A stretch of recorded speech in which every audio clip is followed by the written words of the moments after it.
Hello, wherever in the world you're joining us for this session. It's going to be a great conversation with Maria Ressa, a journalist with 35 years experience reporting in the toughest operating environments in the world. Most recently as co-founder and CEO of Rappler, the independent digital media outlet that is fighting like hell to keep Filipino democracy alive. Thank you so much for joining us, Maria. Oh, thanks for having me, Ryan. It's good to meet you and to talk to you. That's a good point. I should introduce myself. For those of you who don't know me, I'm Ryan Heath, senior editor at Politico, and I'm the author of our Global Insider reporting. So for the next while, we're going to be chatting with Maria about democracy's best qualities, but how they sometimes make democracy vulnerable to attack and what we can do about that.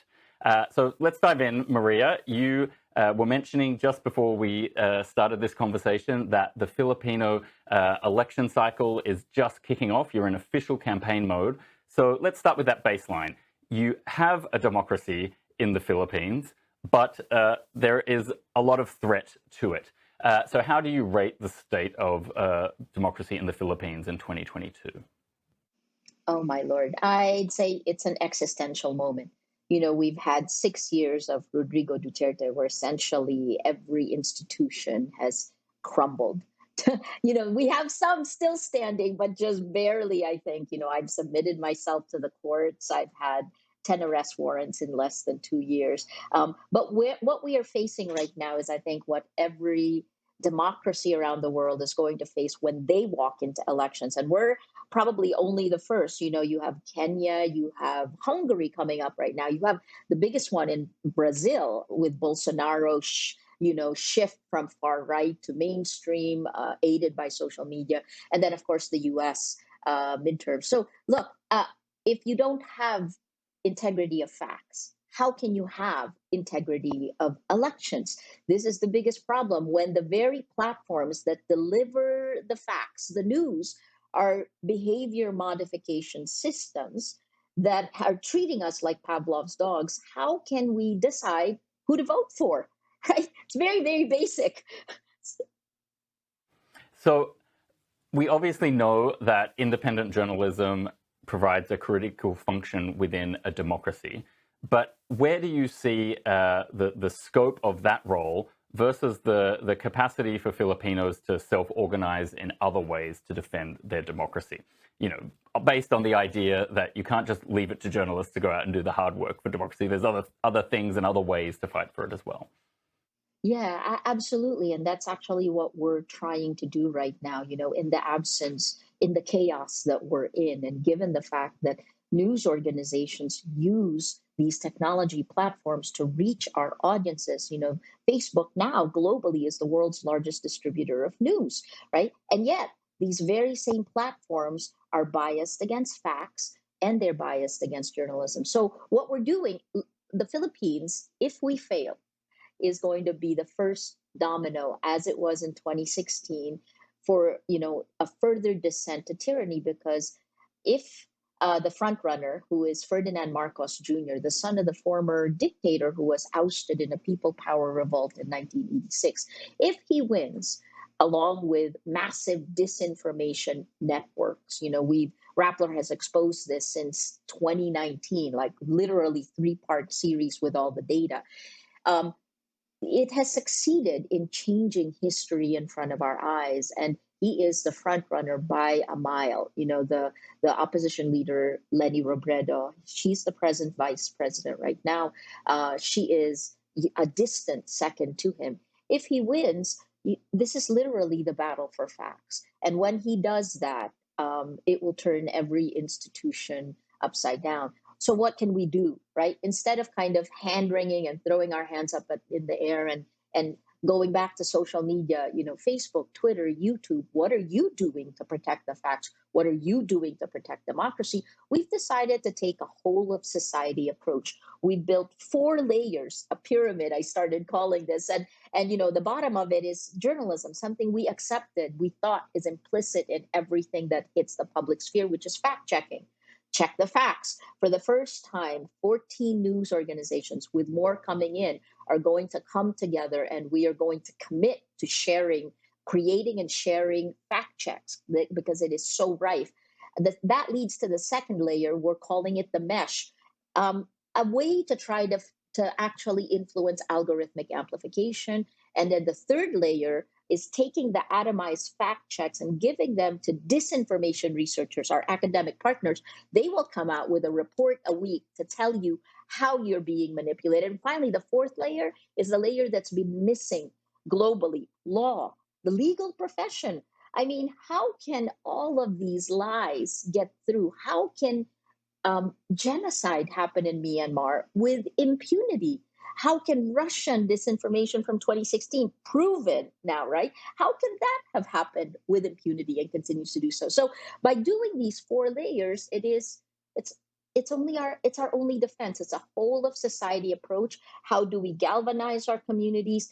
Every Filipino can submit to a tip line in the 14 news organizations, and all those news organizations are going to collaborate together. The keyword: collaborate, collaborate, collaborate, and hopefully give a chance for civil society to catch up with the exponential spread of lies.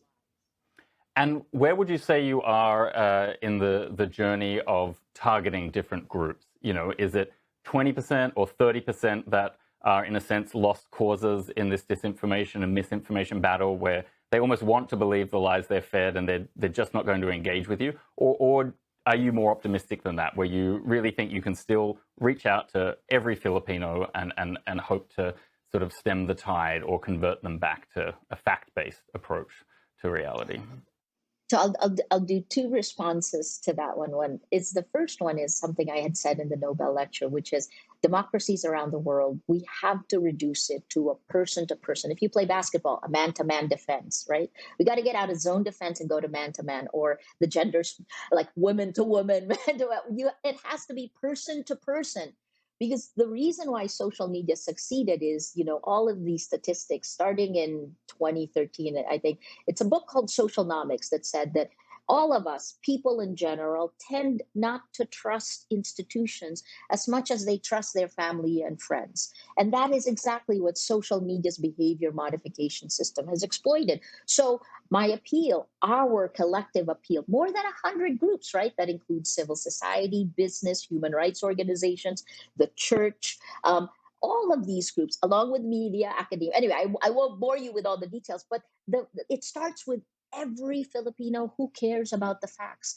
This is not partisan. This is not about targeting. And that's my second point. I really hate what social media has done. It has bastardized everything from truth, engagement, to advertising, right? You targeting someone after you have all of their data, after you have a model of them that knows them better than they know themselves. This is not advertising. This is insidious manipulation. This is like taking I'm not the first to say this, but like going to a psychiatrist, and then that psychiatrist has your deepest, darkest secrets and then decides to sell it to the highest bidder. All of these things stem from a business practice that, frankly, democratic nations, the United States up front, should be doing something about to protect our users. Speaking of institutions, do you feel that there are other institutions within Filipino society that are still working to protect your space to exist as a journalist? Or is it the case now it is only that the direct engagement with people that keeps your outlet alive and can keep democracy functioning?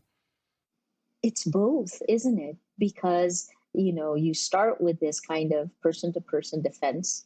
And then we've survived it's going to be 6 years of attacks by this administration because our community came around us.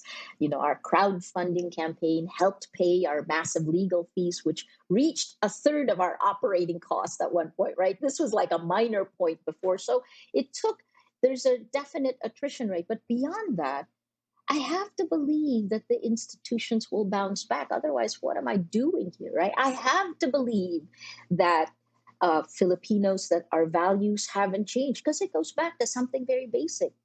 Are you honest or not? Do you want to hold your leaders accountable or not?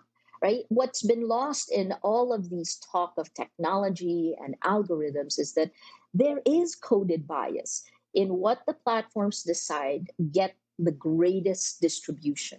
And that coded bias has shattered our shared reality and has manipulated us. And this really must stop. Otherwise, it's not just the Philippines that will become, my gosh, a fascist state. But it will be every democracy around the world. So please, whoever is listening, demand better. Sorry, hyper, too much coffee this morning. No, no, no. We need it. And your reaction, it just reminds me that the democracy and the practice of democracy is fundamentally an optimistic action. You have to be optimistic because it isn't the natural human state through most of human history. It is something that has to be worked for, but it won't happen unless you believe that it is possible. But no, sorry, go on. That's also why the Nobel Committee gave the Peace Prize to journalists, right? They actually said that, the best path to peace is through democracy, to actually talking it out and coming to terms with it. But I'd say the last part is this: democracy, journalism, governance. That's a thinking slow process, right? But the way we distribute the facts through these social media platforms, the way they are designed, that is a thinking fast process. And I'm referencing Daniel Kahneman's book, Thinking Fast, Thinking Slow, the two systems of thinking of human beings all around the world. So essentially, the social media platforms are using our biology against us, coming through a thinking fast way to manipulate us. And we, in general, are not using thinking slow, which is what has made democracy work. So please, if you're angry, you see something you hate, if you believe in a conspiracy theory, please stop, think a little bit, talk to your family and friends, and go back to talking, go back to a time when you're not outraged.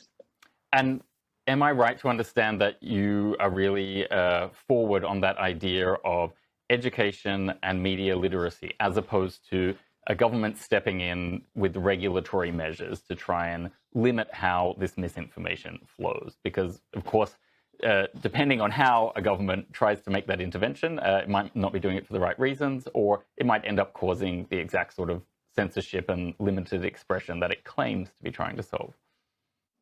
I'm actually the opposite, Brian. So I believe that the US government in particular has abdicated responsibility for protecting the public sphere. I compare it to the time of the Industrial Revolution when new techniques came in that made more money, right? But there are human costs. And the biggest problem that we face right now is that with these algorithmic amplification, when you can conflate together surveillance capitalism. Shoshana Zuboff wrote like a 750-page book on this, right? But every single problem that we think is separate, because we're focused on content moderation. Then we talk about privacy. Then we talk about safety. I'm so sorry. Let me just get stop. Too popular. Sorry. So let me just. So I was going to say that the U.S. government, democratic governments have abdicated responsibility for protecting the public. It's like getting out a new drug, and because it was too complex, or because we fell for the line of the tech platforms, we've allowed this kind of real-time experimentation, and we're seeing, starting in 2016, like how the dominoes began to fall. And I would say it started in the Philippines, followed a little over a month later by Brexit, and then you went through, right? As of January last year, at least 81 countries in the world have seen their democracies rolled back by cheap armies on social media. And that's from Oxford University's Computational Propaganda Research Project. So sorry, let me go back to what should happen. I think there's three pillars: tech, journalism, community. Those are the three pillars of Rappler when we launched a decade ago. Technology, governments need to step in. And yes, other illiberal governments can create laws, but that shouldn't stop the democratic governments to realize that they need to protect their citizens. It's like having a better business bureau, right? Like, you have to protect people against fraud. And right now, the Communications Decency Act of 1996, Section 230, has given the technology platforms a license to print money by manipulating our biology to spread lies laced with anger and hate faster and further than facts. this is what we're seeing. This is why you have had January 6th. Again, the role the social media platforms have played, that's being debated now. So, first is tech. Please jump in. I just testified 2 weeks ago at the European Parliament on the DSA, the Digital Services Act. That one is perfect because it moves beyond content moderation to the operating system, which is algorithmic amplification. But if you go all the way upstream, it's the business model. Yeah. Why should these But then is the American ultimate point companies? there criminal liability? I often wonder if the executives who run that business model face the prospect of prison time if they were not properly controlling their platforms. That might cause a lot more hesitation, a lot more collaboration and consultation about the effects of the business model. I really think it's time to stop talking about it and start doing, because again, the impunity, I have called for an end to impunity of Rodrigo Duterte and Mark Zuckerberg, right? This is what has roiled our life. I could go to jail for the rest of my life because of these two men, right? Like, so it's, yes, should there be, I have criminal liability for everything Rappler publishes, as does any, we, what's happened is the legal system has been turned upside down by tech, right? All of the old things, right? The whole idea of more speech against, so to protect free speech, you're supposed to just do more speech. That's useless in the age of exponential propaganda. That's not where you should go. Brandeis' this idea doesn't work in this tech world, right? So, yes, hold them accountable, and I bet you it cleans up really quickly. Now, to shift the conversation a little, we've seen from the Biden administration, but it's not necessarily their original idea. I think they've just got the biggest platform in the world to share it with us, that democracy needs to be seen to deliver more, that there's a competence question here, where some people feel like more authoritarian governments, whether it's because of their planning capacity, then the lack of a need to consult anybody, they can kind of get things done sometimes in ways that is more complicated in a democracy. And I wanted to check in on where you thought democracy's best hope is in terms of those competence issues. Can we tackle a huge global issue like climate change, for example, more effectively in a democracy? The only thing that lasts are democratic processes that actually take everyone's ideas into account, right? Consultations are what democracy has been about, and accountability, right? If you look at COVID responses, for example, yes, the US hasn't done so well, but a country like mine, we've been in perpetual lockdown forever. And the top down approach doesn't actually work because random things, I mean, we've never really had a contact tracing program in place.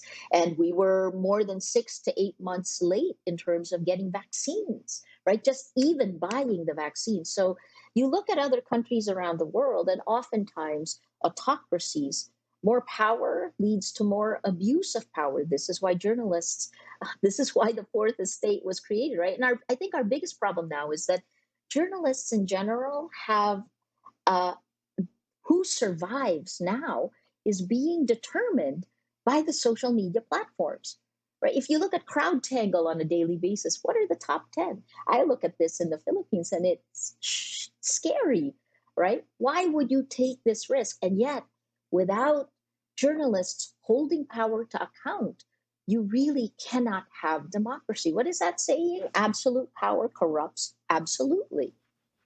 Now, we know even in the most functioning environments in the richest countries that journalism business models have been turned upside down over the past 20 years. And I wanted to ask you a little bit about how you survive financially at Rappler, and whether winning the Nobel Peace Prize changes that ball game financially for you, or actually maybe there's a risk that a lot of money flows to you because of your visibility, because of your brand name now, and that creates some other side effects for other media outlets that need the money. By all accounts, when I look back, I'm in the middle of writing a book right now. I have to actually turn it in today, the second draft of the manuscript. Um, what what I saw was that Rappler should have gone bankrupt in 2018.